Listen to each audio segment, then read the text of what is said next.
Hi, hi everyone. I was fixing up this view because I can never remember which view to have when I record. Ah, lovely to see everyone. And today I'm going into a month of silence, but I'm going to still be doing my recordings here. That's the only thing I'm going to do for a month.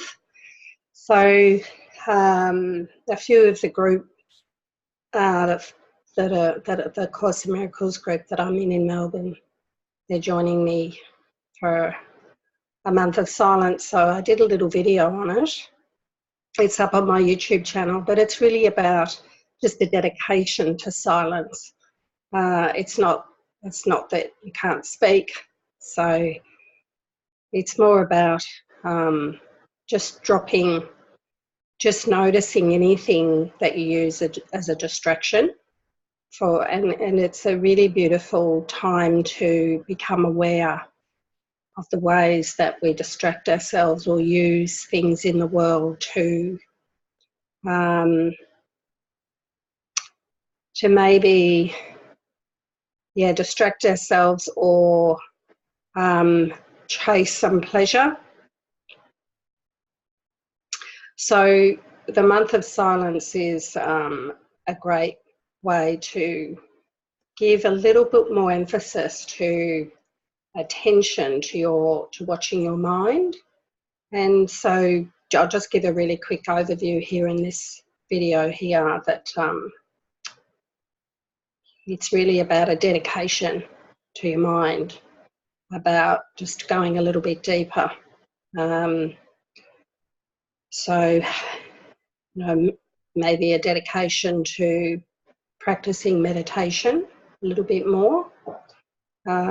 So, maybe just for a month you could wake up a little earlier, meditate maybe for an hour in the morning, at night, read, sort of give yourself a dedication to read a little bit more of spiritual books, particular books. Sometimes even if you just sit and feel into it, you can feel the answer. It's sort of like the answer arises as soon as you do a little dedication.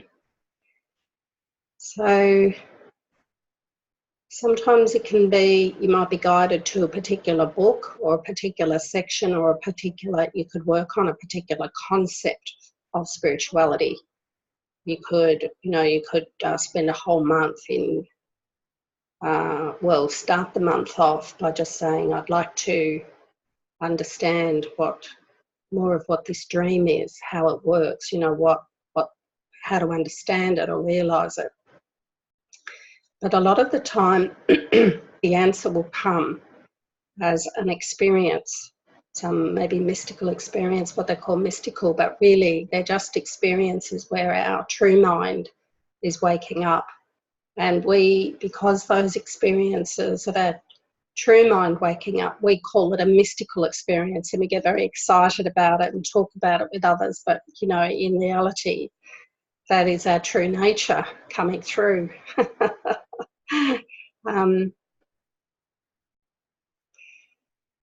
So, or you could dedicate a month to undoing some guilt in your mind around some particular aspect.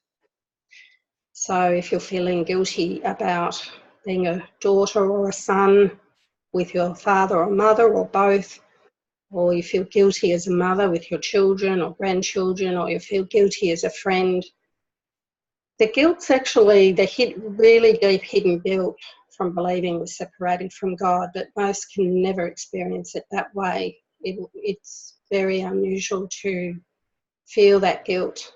It'll be feeling guilty for other reasons. But going within and having that guilt, giving that guilt up and really becoming aware of the guilt is a way being radically honest about your guilt, and that's the way it gets healed, by really being honest about where you are with your mind. The only way to heal is really being honest about where you're at, so you can really get free of it. But I guess towards the end, I mean, initially I think on our journey we need to, Jesus says in the Course in Miracles, you know, to bring our hidden hatreds and secret sins. So this is it's a time where you can really devote. You could even, if you aren't able to take a month off work or something like that, you could maybe go away for a long weekend on your own somewhere out in nature, stay, you know, out in an area which is really beautiful, or go to a retreat or something where you can really dedicate. So it's really about a willingness and a dedication to really becoming freer in your mind, the ego, the mind that seems to dominate our mind. And there is a way to become free, and there's many spiritual paths that can help you with that. I followed the Course in Miracles, so that seemed to be the path that was chosen for me, even though it looked like I chose it. It chose me. But we really, in the end, we come to see that the whole thought system that we think with and we think we see with is creating a separate self, an I identity, and identity as a self. It's a whole bunch of beliefs and thoughts that talk about a me. They reference a me. The thoughts are always pointing back to a me. They always talk about me and someone else. So all the thoughts are like already assuming there's a me here. They never ever question this me that these thoughts reference. So we have to work with the beliefs that the I has, and the I is just created. It's made to think that there's a life for this I by the thoughts that it has. So the I has a belief, you know, I am bad at maths or something. And that belief, then when we say I am bad at maths, it creates a sense that there's an I here to be bad at maths. So when we say I'm not good or bad at maths, I just sometimes do maths. Maths happen at times. The sense of I that is attached to that belief that I am bad at something, it slowly chips away at this I. So this sense of I on the Course in Miracles path gets undone by undoing beliefs and grievances, because those beliefs and grievances keep that I as a thing, as a real thing. And so this is the way the Course undoes it, and then it brings in the true self. So it undoes the false self, and then the I just falls away in the end. It's got no, when it has no beliefs or grievances, it's just falls away easily.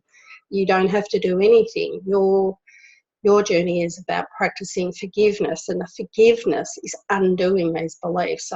So you're noticing when you're upset, you're noticing your grievances and your beliefs, and as they get undone in your mind and you go past them and they drop off, or the guilt drops away and it's replaced with the truth. And then you hear, I am as God created me, I am spirit, I am mind. Your idea of yourself, what you believe yourself to be, is replaced by this beautiful experience that you are something other than the body. So you're introduced to this, I am not a body. And it says you don't have to deny it. Just move your mind into what you really are. If you meditate and you move into this experience of love and peace and joy, we're told that's what we are. We're the experience of that. And this message is not really heard very often, so we have to hear this more and more so that we can move into it. So that's a little, just a little teaching there before I start. I would like to get on to finishing lesson 135, which is something I did a few weeks ago, and it's one of the reasons why this is such a great lesson is that it's got some really beautiful teachings about planning, and this is what we're going to get into today. So I'm going to start, this is lesson 135, if I defend myself, I am attacked. So what we start to see is he's looked at defending yourself in a general way in the first 9 paragraphs. So we're going to, we don't actually, or a lot of us are not even aware that when we try to plan for ourselves, we're defending ourselves. But this becomes really clear after a while when you realise that, oh, wow, when I try to plan anything for myself, all I'm doing is planning for a body safety.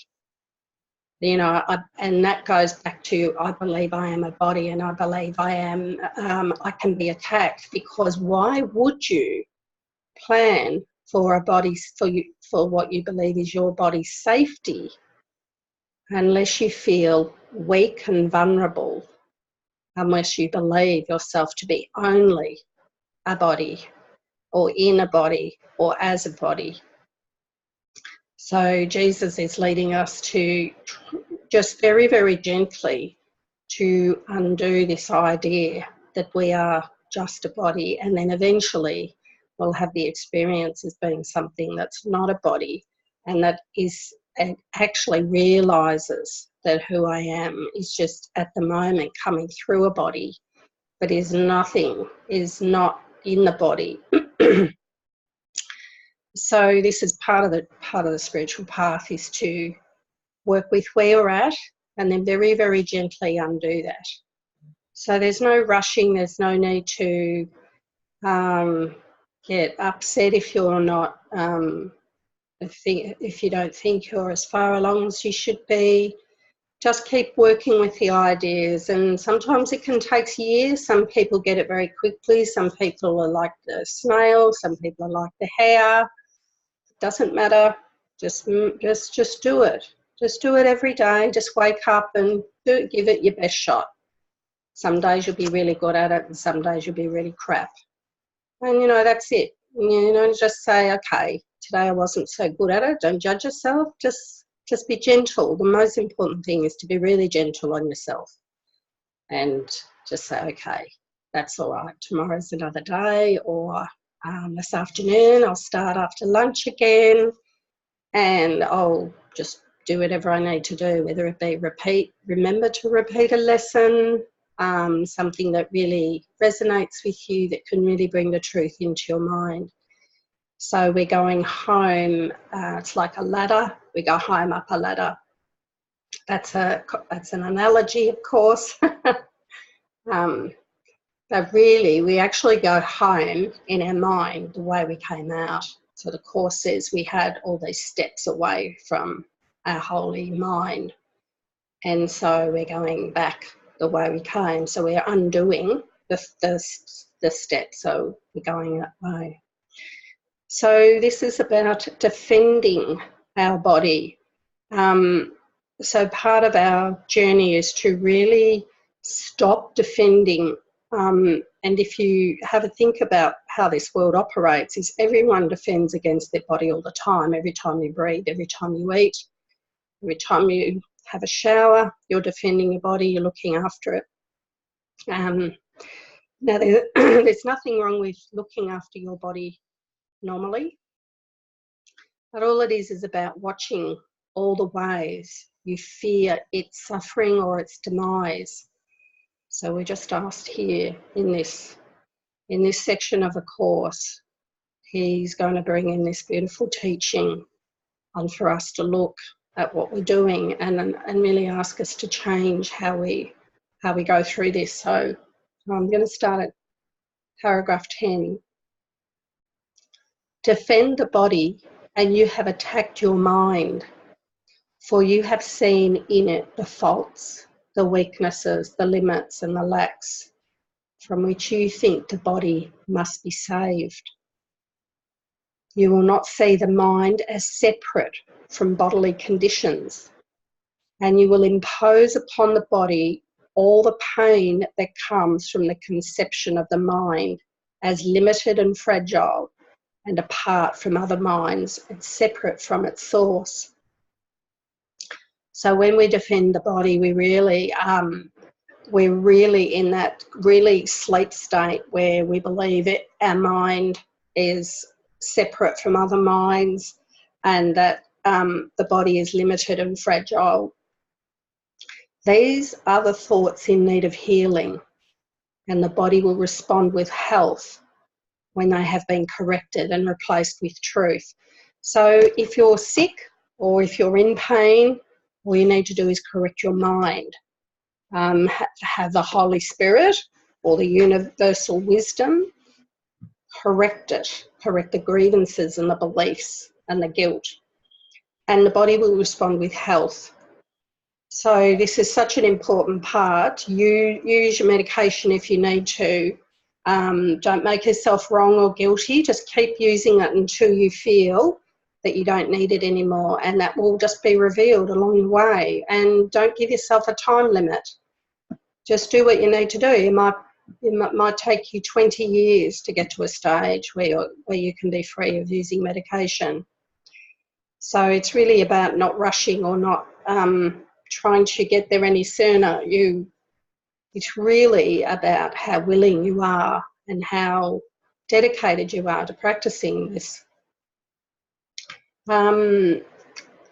So these are the thoughts in need of healing, and the body will respond with health when they have been corrected and replaced with truth. This is the body's only real defence, yet it is this where you look for its defence. You offer it protection of a kind from which it gains no benefit at all, but merely adds to your distress of mind. You do not heal, but merely take away the hope of healing.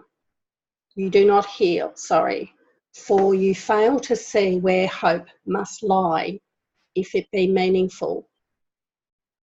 So when we try to plan for the body's health with using body stuff, we're actually taking away the actual true healing.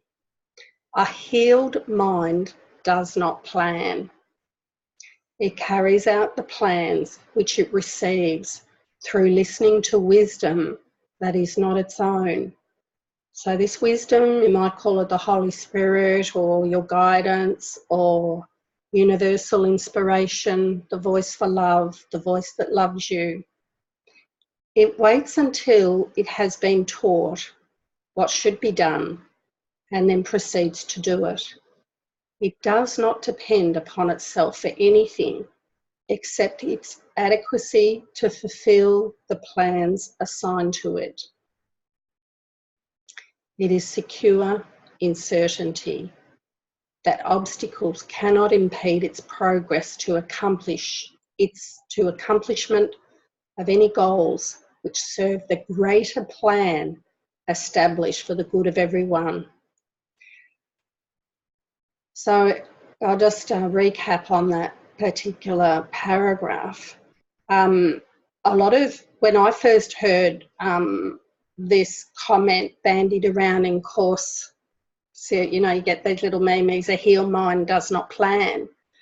I thought it just meant that you just don't plan at all, that there's nothing given and that you're just like, how does that work?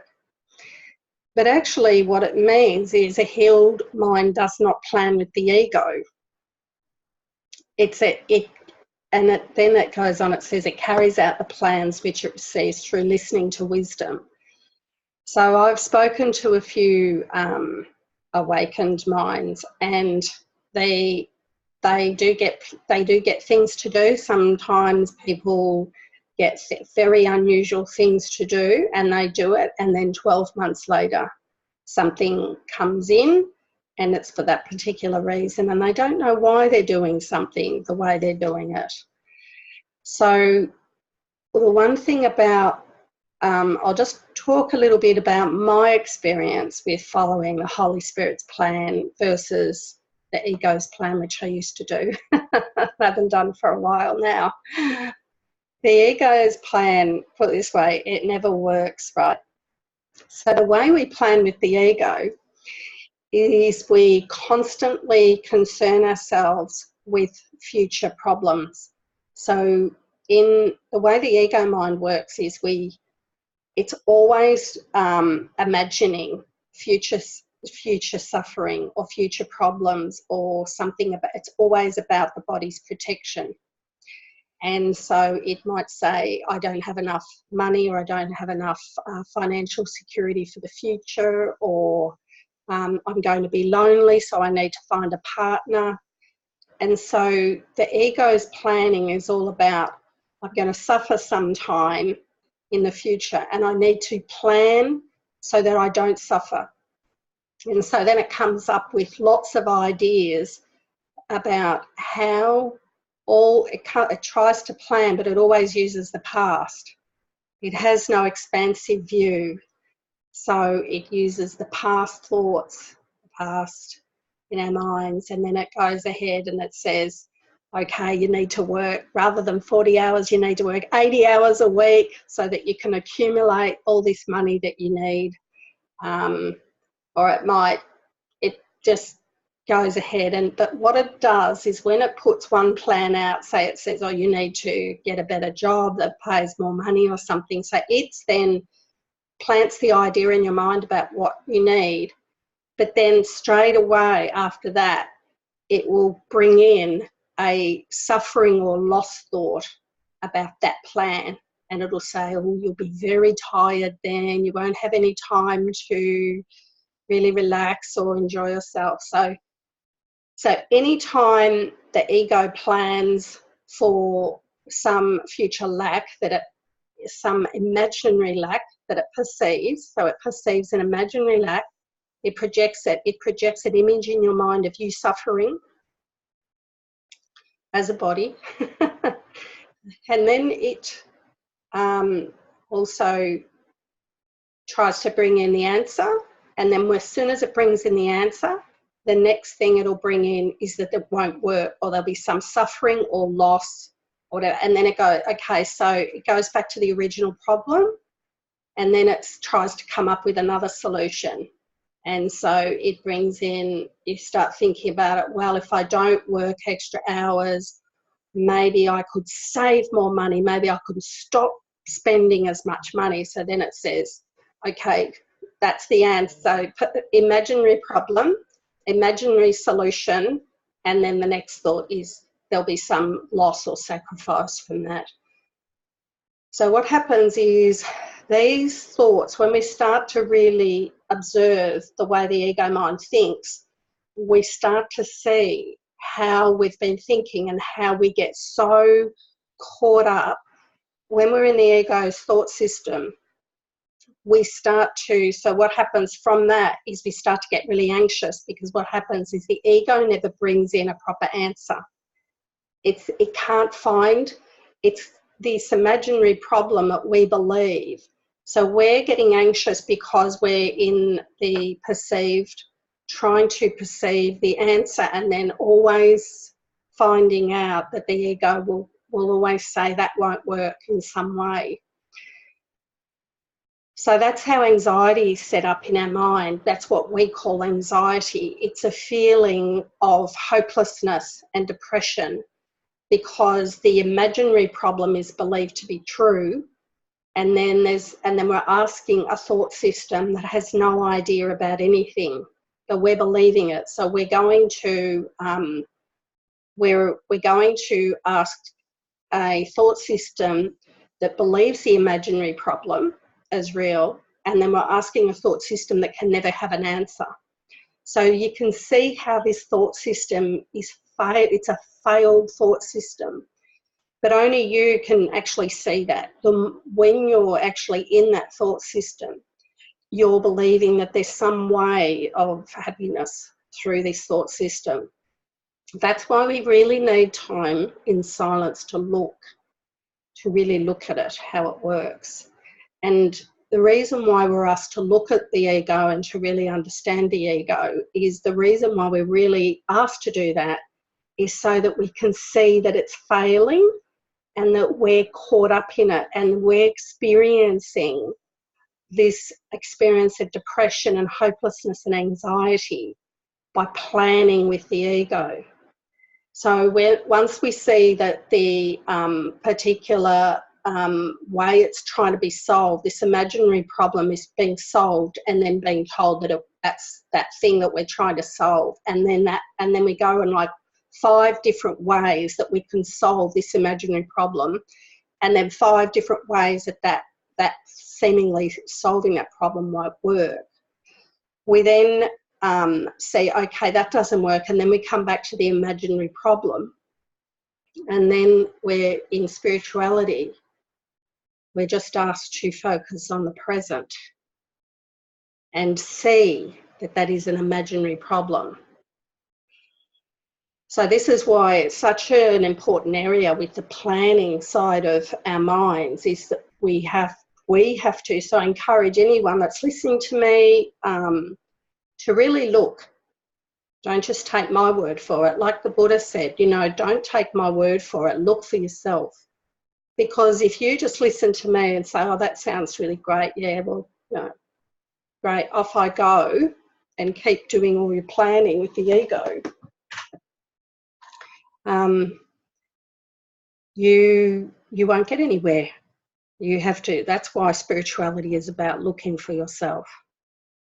And so you need to sit quietly. You need to look at how you've tried to plan for things, so these imaginary problems, and also have a look.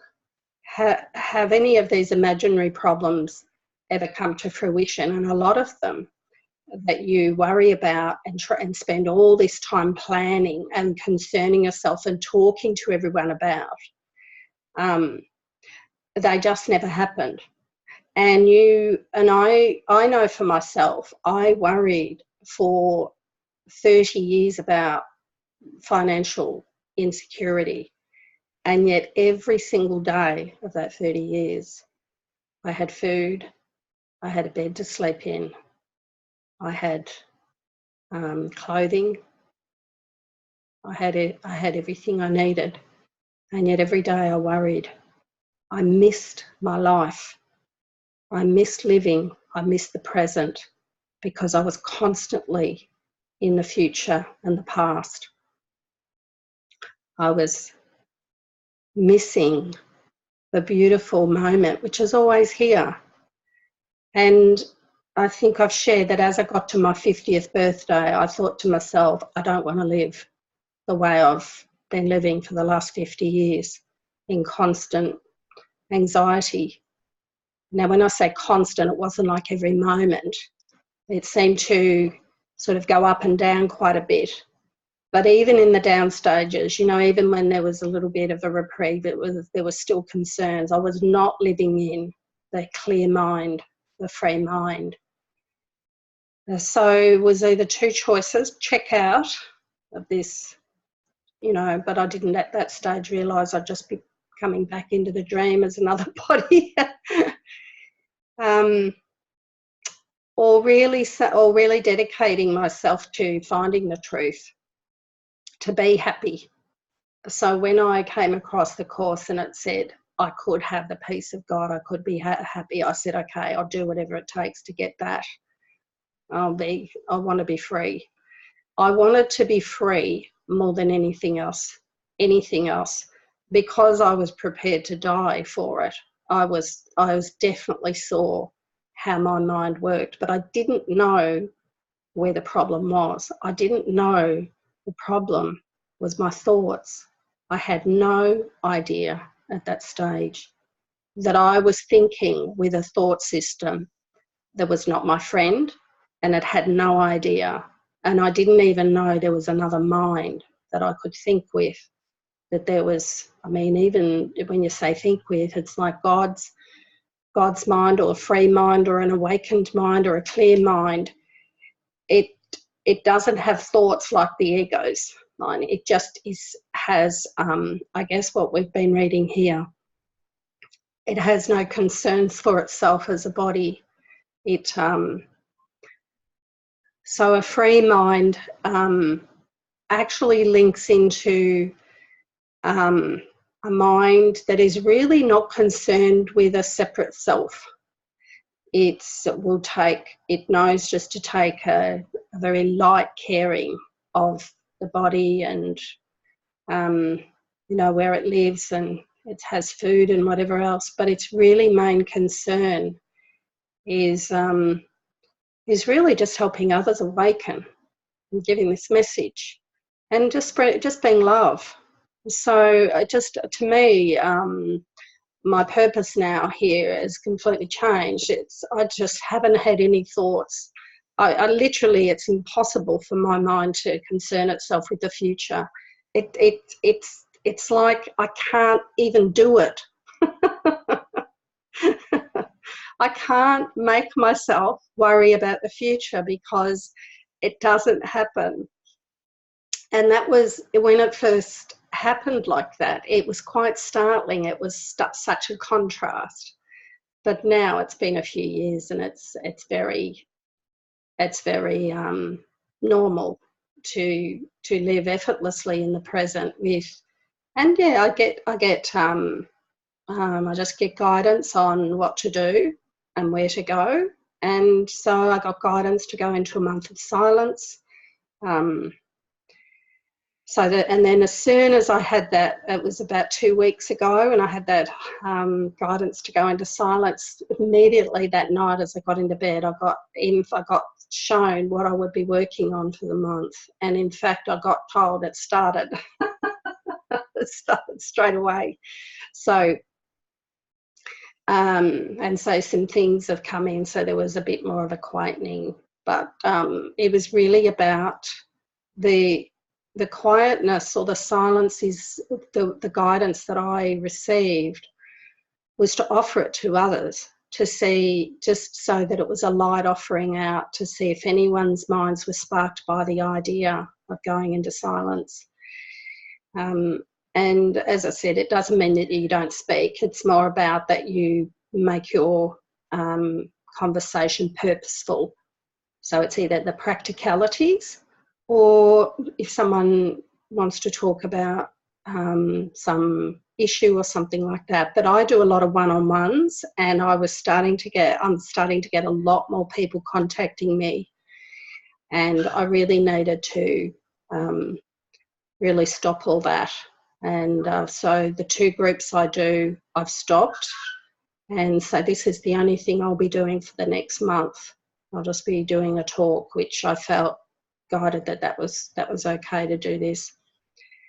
So it's really about who knows, but I've been already given a couple of things to go deeper with particular aspects of the course and spirituality, and maybe even to do a little bit of writing. And it's going to give me huge chunks. So when I get up in the morning, I'm going to have the whole day free. And so no social media, just nothing else except just pure time, using time constructively. But that's not to say I didn't, doing one-on-ones and doing groups, and there's a time for that, but there's also a time to really just fall back into that, before you were known as a teacher, all that time just to sit and be, and just really just to, get this expanded view. And really it's like, it's a dedication to that, because we can be even more helpful on our journey, even to demonstrate that as a teacher you take time out to get into quietness. That can really be a great teaching for others. So I'm demonstrating that I'm listening to the Holy Spirit's plan now. The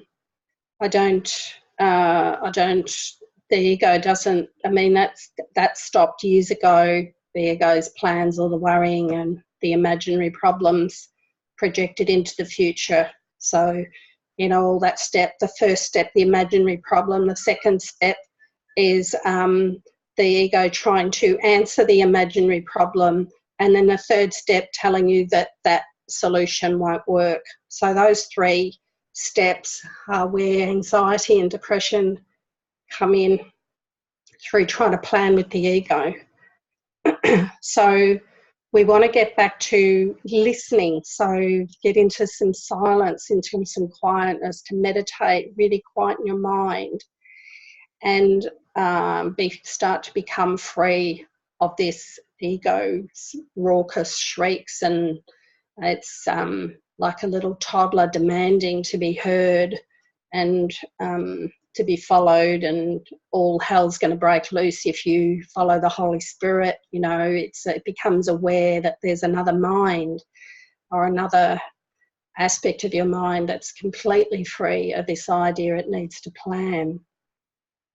So paragraph 13 is, a healed mind is relieved from the belief that it must plan, although it cannot know the outcome that is best, the means by which it is achieved, or how to recognise the problem that the plan is made to solve.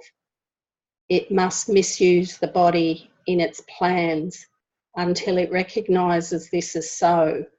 But when it has accepted this as true, then it is healed and lets the body go. So that's pointing to what I was sharing about the ego.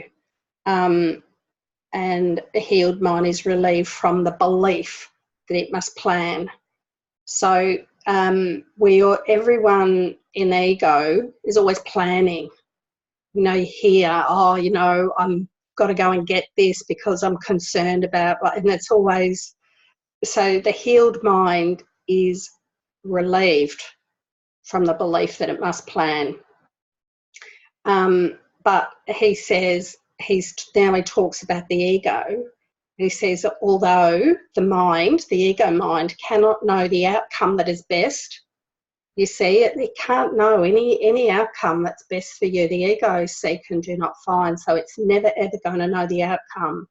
And this ties in with, I don't know my best interests. And I was thinking of another course quote, but it's left my mind. Although it cannot know the outcome that is best, the means by which it is achieved.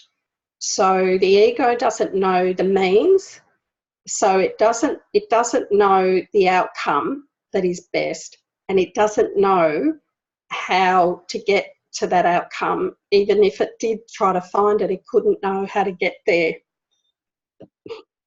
or how to recognise the problem that the plan is made to solve. So it's this, I won't go into the egos because I think I've explained that quite the way I see it anyway. I'm going off my experience of trying to plan with the ego, and then becoming totally, once you become aware of how your mind works, the ego mind, like, man, that just never works. It just has no idea because it's planning from the past, and the past never worked. Enslavement of the body to the plans the unhealed mind sets up to save itself must make the body sick. Right, there we go. Must make the body sick. So if you have a sick body, you are enslaved to the plans of the body. Enslavement of the body to the plans the unhealed mind sets up to save itself. So this is the whole thought system. Now, when I was in that thought system of the ego, of trying to plan for imaginary problems and then spending all the time planning for how to stop that imaginary problem happening, and then never feeling that any of the solutions that I as the ego, using the ego thought system, was I sick. I was so sick. The body had really bad chronic fatigue. It had tonsillitis all the time. It was never well. It was never happy. It was never free. Oh, and the next line is, it is not free to be a means of helping in a plan which far exceeds its own protection and which needs its service for a little while. In this capacity is health assured, for everything the mind employs for this will function flawlessly and with the strength that has been given it and cannot fail. So he's talking here about your body. He says that health will be assured. Now, my body is completely healthy. It's been healthy for, I don't know, maybe four years now or more. It's just not paid any attention. It can walk a long way these days without much. It's just healthy. It's full of life. It's got a lot of energy. For everything the mind employs for this will function flawlessly. So it just functions properly. So this is what, if you've got a sick body and you want to know how to get well, this is the answer. Can I give up? I just give up. Well, just not ask yourself, can I give up? If you want to be free and you want to be healthy, just give up planning for yourself. And just every time the ego comes in and tries to plan for something for your future safety, just give it up and just say, no, I will only do God's plan. And this is the way my body will be healthy. It will just function flawlessly. Those pretty clear words. I mean, this is the truth, that my body will be healthy, but really, in a way, there's no such thing as health or unhealthy, because to be healthy, there has to be a concept of unhealthiness, and that's impossible in your true state. It's it says it's neutral, but we see neutral as healthy because it's not sick. But sickness is really not true. It's just the believing of a sick thought system that makes us sick.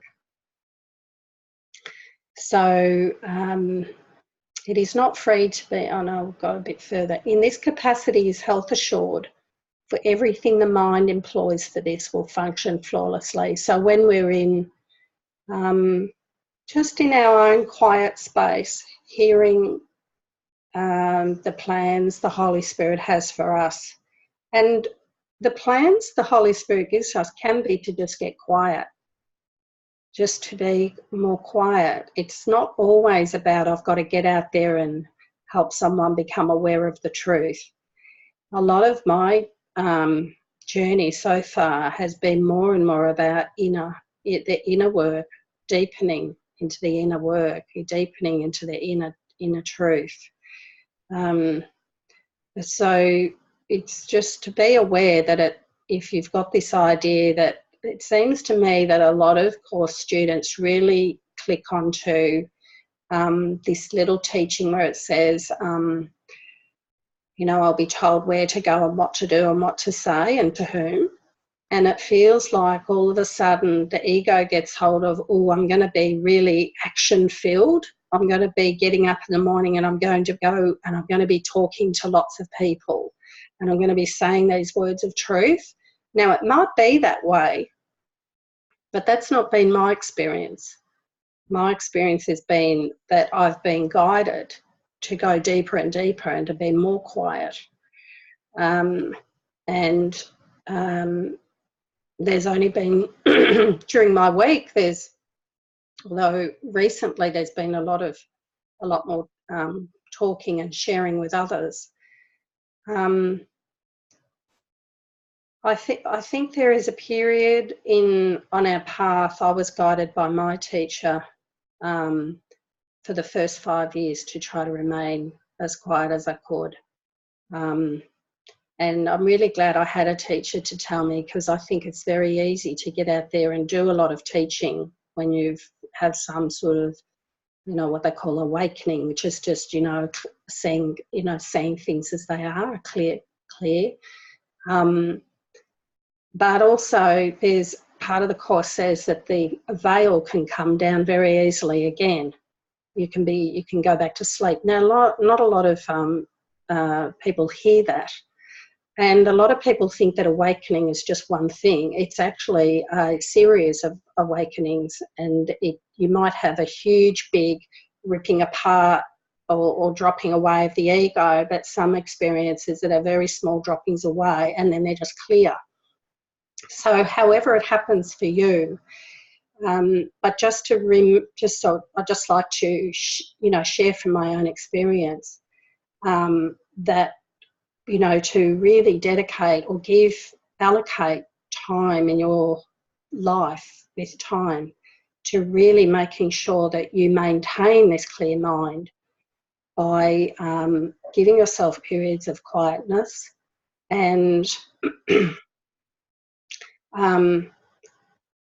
it's literally like, the oxygen mask from the parent and then putting it on the child. You can't be helpful to anyone if your mind's not clear. And also to go deeper, to really, there's like, this mind, this awakened mind or God's mind, or it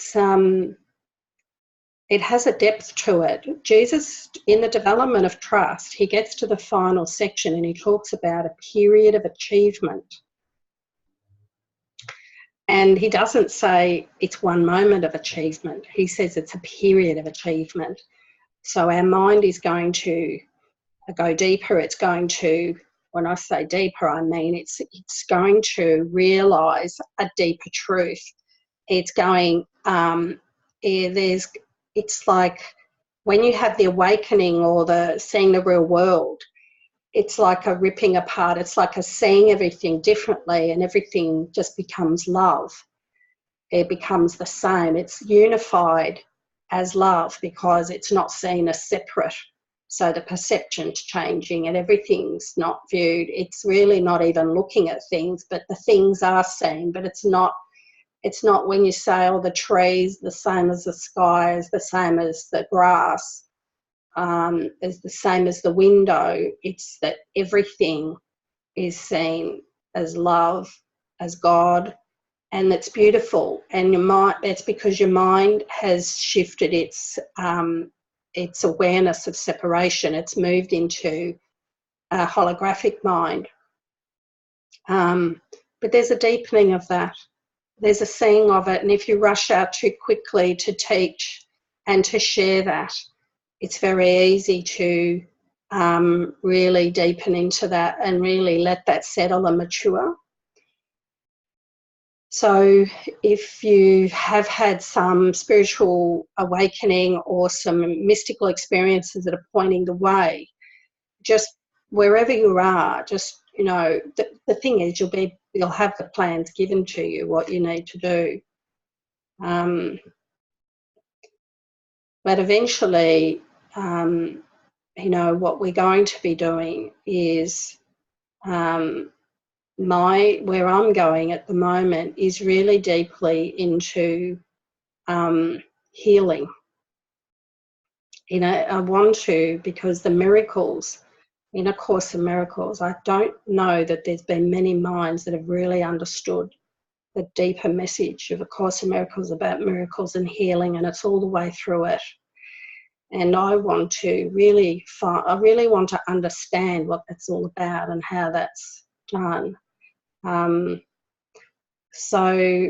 It'll just take as long as it takes. I'm saying a month, but it could be longer.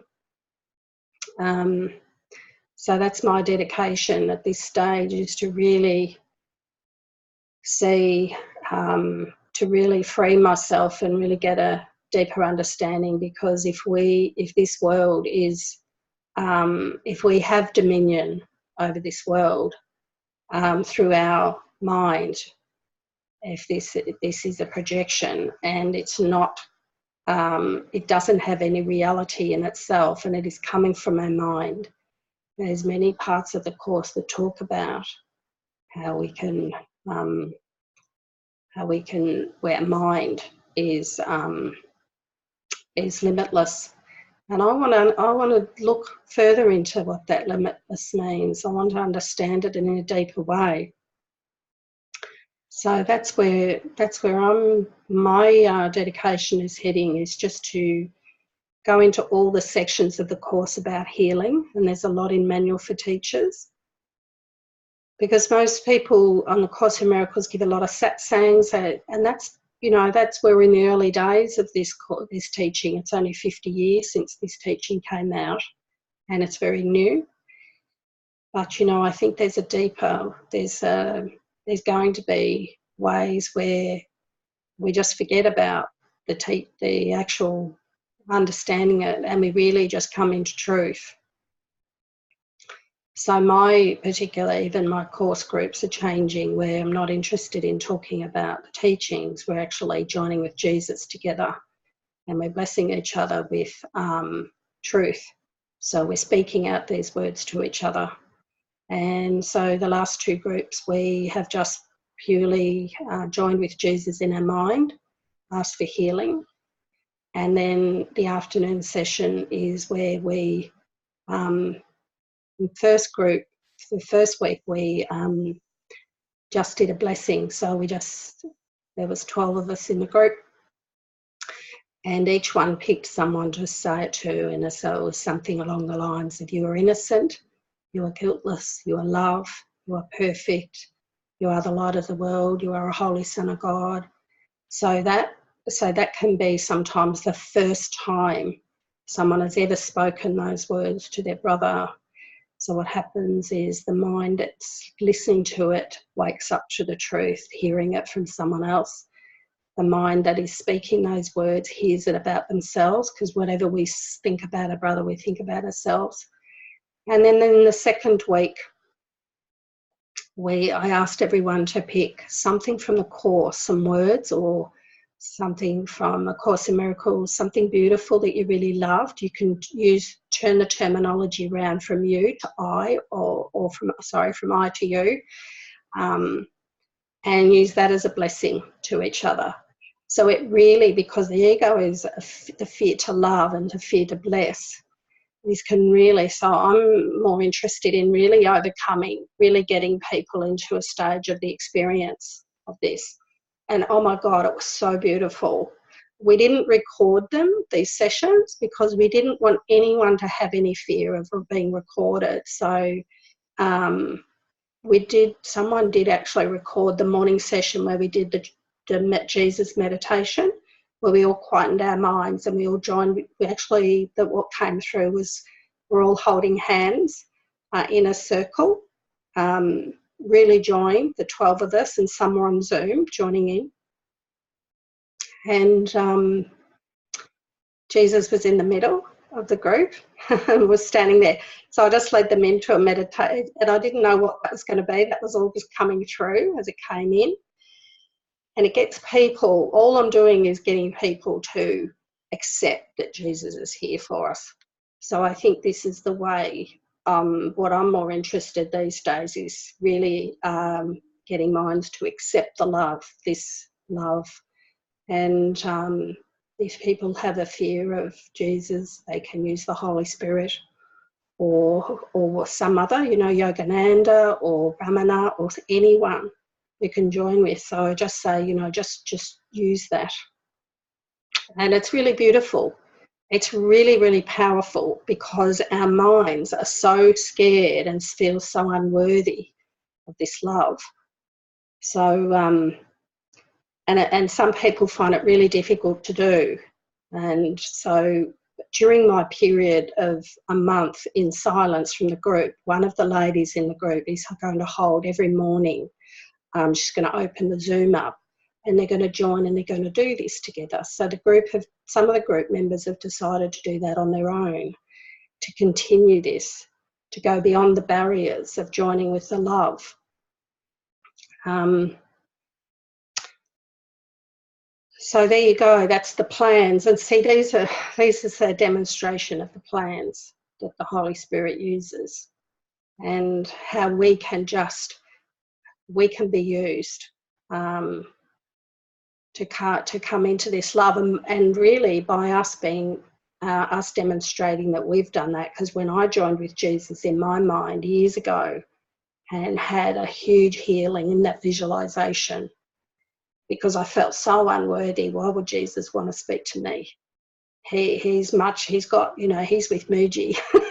He's with Adhikshani. He's with someone that's much more important than me. This is what we think. And if you think, oh yeah, he's okay being with Kate, she's da da da da da. No, we're all the same. All these minds, Muji, Adhikshani, anyone that you can think of that you think's more important, we're all the same. We all start out the same. The only reason why we're not to put these teachers on pedestals. We're to look at them and just to say that they're just like us, and all they've done is just gone beyond the fear of joining with this love, and it's a symbol of the love, but let's use it to come to our own love. So it's nearly the hour, so thank you everyone for joining. I love you, I bless you, and I honour you. And I haven't finished lesson 135, and I'm not going to. I think if you're interested, there's more to read, but I think I've summed it up in my own words about the planning, and I've given the demonstration of it. So love you. Have a beautiful morning, evening. Lovely. Okay, bye-bye. See you next week.